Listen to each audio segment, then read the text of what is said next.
Today we're starting with this pencil drawing and creating this beautiful watercolor with my new M. Graham paints. So we're going to start out, once you've traced this onto some watercolor paper, and then use an eraser to lighten it up. I traced this really dark so that you could see easily the marks. And before painting, though, I went through and erased it as light as I possibly could while still trying to leave some so that you at home could see it. So we're going to start out, we're going to cover the pumpkin in cad yellow. And this is my first time using these M. Graham paints, and I absolutely love them. I will have a swatching video out next week on these, and I'll also include the link when I publish that. So take your round brush, and with some very watered down cad yellow, we're gonna fill in the pumpkin. And because I have my line drawing, and because we went to all the trouble to trace this, which if you've done that, you know it's a bit intense when you're tracing out some things to paint, and it's a lot of work. And so when you're going in and painting it in, you want to pay attention to those lines that you put in there. And so we're going very carefully around the bottom of the leaves that are hanging over the pumpkin, and coming in with a pretty watery mix of cad yellow. Next, we're going to come in with a little more cad yellow because it was a little too light. And if you remember, watercolor dries 2 shades lighter. So we are still using the cad yellow and just deepening it up a little bit. And when you go in, now I'm going in to kind of darken up the area that I want more rich. I'm using Indian yellow. And when you go in to drop color into wet on wet, you want to use more pigment and less water when you're dropping that second color in, or even if you're dropping in more of that same color, if you want it to not explode out into your painting. And you will have various levels depending on how long you wait after you do this first layer. It can move very little. The wetter it is, the more your pigment is going to move. And that is about where I wanted that water to move with this pumpkin. I want it to kind of spread out and look like it is, veiny areas of the pumpkin, darker veiny areas. But we're just dropping in more color. And I am using a Princeton long round brush, which is a little more finicky for me, a little more difficult than the shorter round brush. It's an interesting brush, but I don't dislike it. And now I'm pulling the color in a little bit because it didn't move enough. You can kind of play around with it a little bit. What you don't want to do is obliterate the effect that you're looking for, the movement of the watercolor, but sometimes it just doesn't move enough. So we're coming back in with some even more concentrated color, and it's still wet enough. If you use really good watercolor paper, it will stay wet longer and allow these effects a little easier. I find that when I use less expensive paper, it just dries funny and takes longer to dry. So it can be kind of frustrating if you're trying to get these same effects and not using 100% cotton, decent grade watercolor paper. This paper that I'm using is the Dick Blick private label paper, 100% cotton, and I really like it. I also like Arches, Now we're going to switch to an oval wash brush. And these brushes are really great for making the ends of petals. And I had been playing around with this last week doing some zinnias. It just gives you a really nice sharp point. Now, if I didn't have this taped down to do the tutorial, I would probably turn the paper instead of flipping my wrist around like that. But I do keep it taped so it doesn't move around while I'm demonstrating. And then we're going to do the same thing with getting more pigment and less water and dropping Indian yellow into the center of that sunflower. And I just love the autumn beauty sunflowers and different colored sunflowers that have these beautiful variegated petals. And you can get such a great effect with watercolor doing these sunflowers, these sunflower petals. So now I'm coming in with more of a brown in the center. And I'm even letting that touch the petals in some places and run into the flower. It just gives it this beautiful, what do you call that? Like ombre effect with the petals. And I'm still dropping more color, and we're going to come back and bring in some black and brown after that's dry. It's still moving quite a bit. And now we're going to come in and do this beautiful maroon sunflower that's next to the yellow sunflower. And I switched to my Etcher Labs brush. It's a little more springy. And then this is some maroon perline, which is a beautiful color. It leans a little brown, so I add a little alizarin crimson to that. And I'm just pulling these petals out. I'm trying to leave a little space in there. Now we go back in with the concentrated maroon and alizarin crimson.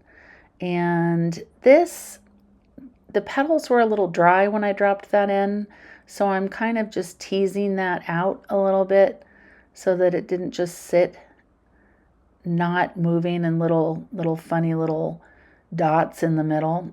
If you're going, I mean, sometimes you're going for that effect, so that's fine. But I'm pulling it out and then going back in with a little more concentrated color.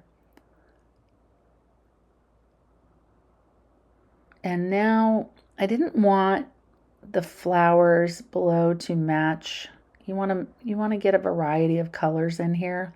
So I mixed some violet with a little bit of alizarin crimson in it. And doing these little tiny kind of they're like chrysanthemum daisies.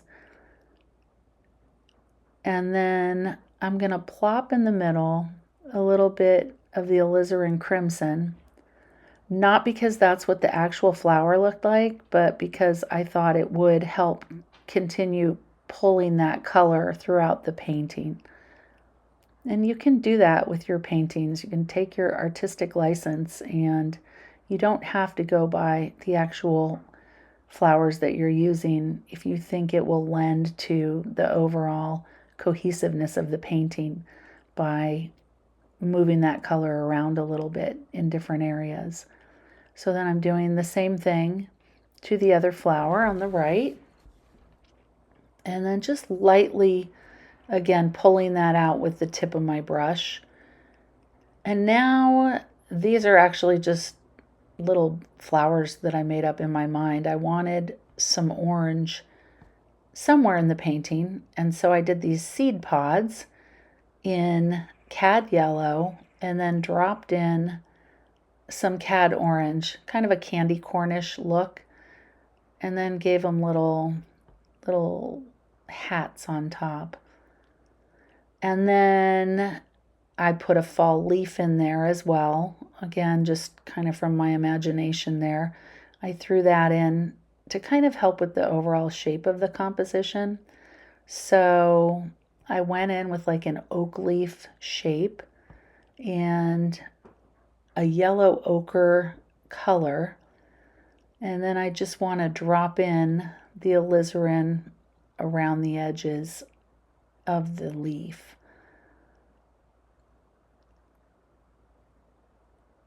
And you kind of have to sit and see what it does. I get a little impatient and move things around sometimes a little early, and it takes watercolor several minutes to start moving and doing its thing. But I did want to throw some veins in here, so I took a pencil, mechanical pencil with no lead in it, and lightly, you want to do it lightly because you can rip through your paper, put those veins in. And now we've got some filler foliage or flowers over here. And I was going to do a 5-petaled flower, but I didn't like the shape of it, so I just kept going. I think I erased my outline too much over there, and I couldn't really see what was there, so I kind of winged it there. And we threw in another and a alizarin flower, and then I just put in a center of stronger alizarin there. And then onto the leaves. And I have a greenish gold. I just did a mixture of greens. I didn't list them out because you really want to look at what you're painting and what kind of green you want to use. This is like a green gold. And then I have some olive green on that palette. That's an azo green. And then I've got olive green, viridian, and sap green. And so I'm throwing a little sap green in there. Those are the 4 that I put in my Michael Graham palette. And so these leaves are just a mixture, kind of dipping into all 4 of the different colors.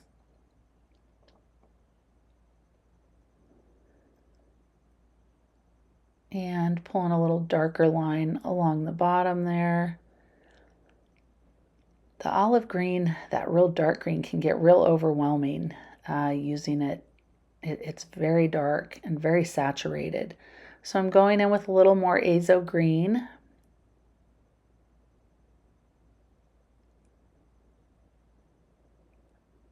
And then dropping in a little more concentrated azo green along this leaf.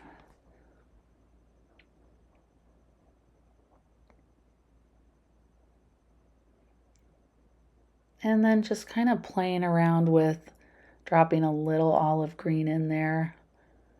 It's an interesting color combination, and I ended up liking the finished painting. I thought it looked pretty good. Then I dropped a little viridian in there to kind of blue-green it up, and I'm kind of I'm darkening the areas in between the flowers so there's no white there. You do want it to be darker in the center where there is no natural light hitting it. And then working our way around to the other leaves that go along the top of the pumpkin. And that's just some of my sap green. You can see from left to right the more yellow of the azo green and the sap green. You don't want all of your leaves to look alike. You want variety in your color mixture. I mean, that's one of the nice things when you mix your own greens with black and yellow or blue and yellow. You get a natural variation because it's hard to mix the exact same color continuously. So when you're using it out of the tube, you have to go out of your way to vary the colors or to mix them with other colors rather than, one solid green across all of the leaves looks a little funny, almost like fake flowers. You want some variety in there. And this is a mixture of all 3 of the greens, which I like very much. Kind of gave a nice mottled, I don't know why it mottled like that. One of the colors must have something in it, but that one was a little interesting. And then we had a big azo green leaf over here.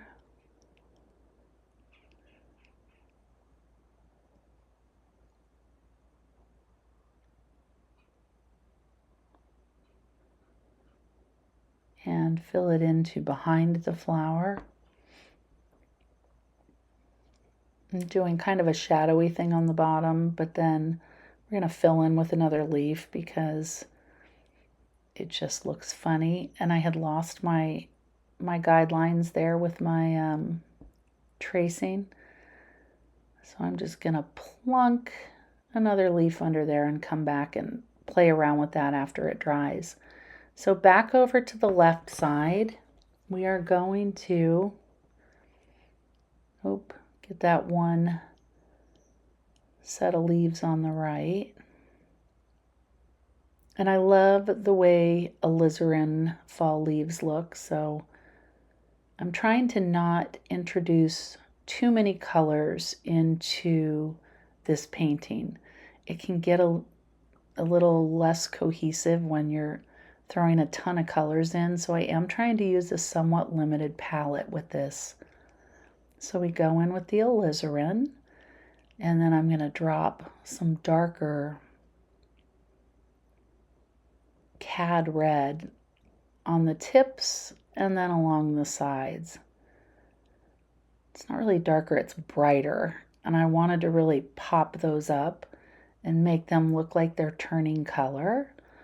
So the cad red, and it's cad red regular, that is cad red light. Cad red light around the perimeter of those gives it a nice fall leaf look. And then we're going to scratch in some veins in that one too, just because it adds some interest to those leaves.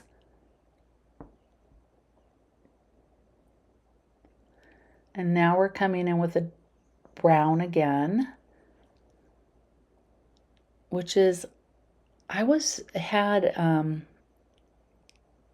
a transparent yellow iron oxide is what that is, mixed with a transparent red iron oxide to make this interesting brown. And then I mixed some black, and I was putting that, darkening it with black behind those yellow leaves.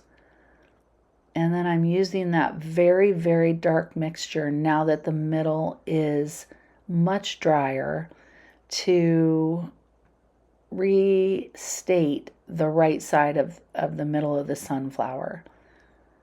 And I'm also pulling it a little bit in towards the leaves. I've got a little too much white space showing there that I don't want. And I'm doing a 3/4 dark circle. And then I want to leave some spaces. I'm just kind of doing a little ticklish, motion with the brush to just lightly drag that darker color over to the left. If you look at a sunflower, you'll see it's several layers of, there's usually a lighter and a darker and these little hairs that come up, and you want to kind of suggest those here in the middle. Give it some interest rather than it being one solid circle, which then looks like it's just a cutout. You want to give it some dimension.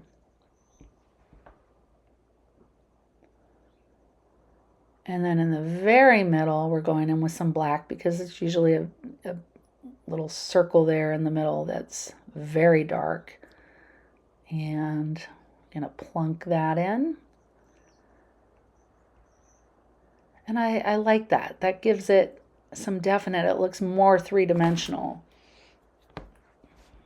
And I love purple, so we're going to throw in some light lavender. I've got this lavender that I love. Mixed up a little bit of lavender, and I'm going to use that with the violet just to make a nice little contrasty color. Throwing a cool color in with the warm colors, I think it just looks nice. And then dropping in the violet in the middle.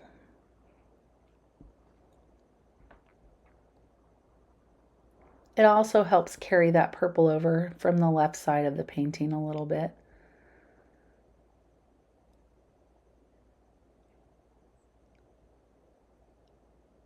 And now I'm doing some yellow ochre flowers or leaves on the left-hand side. Just trying to bring some a little bit of filler in. I don't want to overwhelm it with filler, but just adds some nice, brings the warm over to the left side of the piece as well. And in here, these are just yellow flowers with some green stems. Try to vary your foliage a little bit so it's not all the same. I've got, the little purple ones and then round yellow ones and pointy, you vary, and then throw a leaf in there and the big sunflower. So you want to vary the sizes of your filler and your flowers. And in here, I'm just plunking another purple flower to kind of fill that space up. So that's the violet that I was using.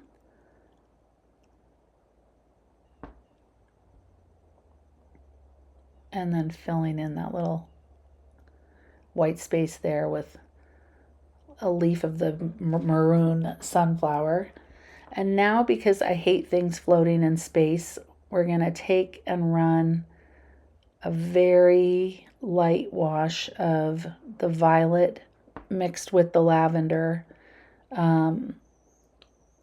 underneath it to just kind of ground it. It grounds whatever you're painting.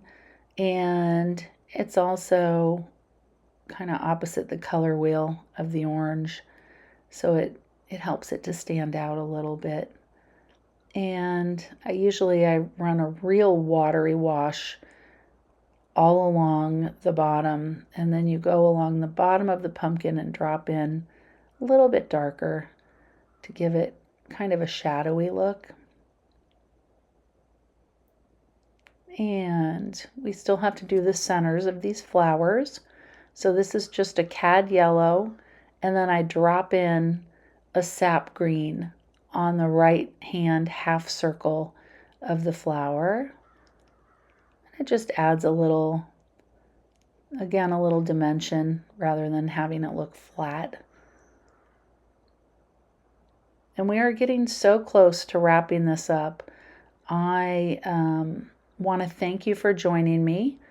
I'm going to keep painting, but I want to thank you for joining me and let you know that the links for the paints that I'm using and the brushes and the link to the stand store for the outline are available below. And I hope you enjoyed this. I've got a Facebook page, Creating with Christine Marks. If you do paint this, come on over and join us and share your work. There's a lovely small group of ladies that share their work over there. So we're going to do a little more detail and do a little splatter with some yellow and then some warmer yellow on the painting, and then we're done. So have a wonderful day and enjoy the rest of the painting.